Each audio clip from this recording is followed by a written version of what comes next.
শ্রীলঙ্কাকে হারিয়ে সুপার ফোরের শুভ সূচনা বাংলাদেশের। টসে হেরে আগে ব্যাট করে 7 উইকেটে 168 রান করে লঙ্কানরা, যা এক বল বাকি থাকতে 4 উইকেটে জিতে যায় বাংলাদেশ। প্রথম ম্যাচে তুলে নিল দর্শনীয় জয়, শ্রীলঙ্কাকে হারিয়ে ফাইনালের পথে এগিয়ে গেল এক পা। শেষ 2 ম্যাচে এক জয় পেলেই হয় এবার। সুপার ফোরের প্রথম ম্যাচে শনিবার 20 সেপ্টেম্বর দুবাইয়ে মুখোমুখি হয় বাংলাদেশ ও শ্রীলঙ্কা, যেখানে আগে ব্যাট করে 7 উইকেটে 168 রান করে লঙ্কানরা, যা এক বল বাকি থাকতেই 4 উইকেটে জিতে যায় বাংলাদেশ। জয়ের ভিত গড়ে দেন সাইফ হাসান। ক্যারিয়ারের দ্বিতীয় 50-তে 45 বলে 61 রানের ইনিংস খেলে দেখান দলকে পথ, যেই পথ ধরে দলকে জেতান তাওহিদ হৃদয়। 15 ইনিংস পর 50 ছুঁয়েছেন তিনি, করেন 37 বলে 58 রান। 169 রানের বড় লক্ষ্য, ফলে ভিতটা গড়ে দিতে হতো ওপেনারদের, কিন্তু পারেননি তানজিম তামিম। প্রথম ওভারেই নুয়ান থুসাররা উইকেট দিয়ে ফেরেন 0 রানে। মাত্র 1 রানেই ভেঙে যায় উদ্বোধনী জুটি। তবে ভুল করেননি সাইফ হাসান, লিটন দাসকে নিয়ে ধরেন ইনিংসের হাল। দুজনের যুগলবন্দিতে এগিয়ে যাচ্ছে বাংলাদেশ। পাওয়ার প্লেতে আর কোনো উইকেট না হারিয়েই আসে 59 রান। জয়ের জন্য যখন 81 বলে 108 রান দরকার বাংলাদেশের, তখন ফিরলেন লিটন দাস।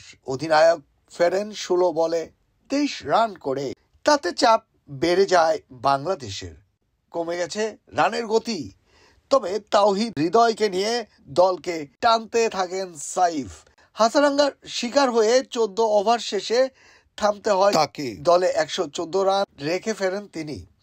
দল 114 রানে তিনি প্যাভিলিয়নে ফেরেন। ভাঙে হৃদয়ের সাথে 45 বলে 54 রানের জুটি। এরপর শামীমকে নিয়ে জয়ের পথে ছুটতে থাকেন হৃদয়। গত 15 ম্যাচে 50 না পাওয়া হৃদয় সব সমালোচনার জবাব দেন একের পর এক বাউন্ডারিতে। 31 বলে তুলে নেয় 50। তবে দলকে জিতিয়ে ফেরা হয়নি তার।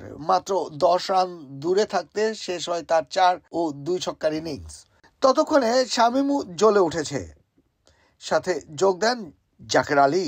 শেষ ওভারে বাংলাদেশের প্রয়োজন হয় মাত্র 5 রানের, আর শেষ 5 বলে প্রয়োজন হয় মাত্র 1।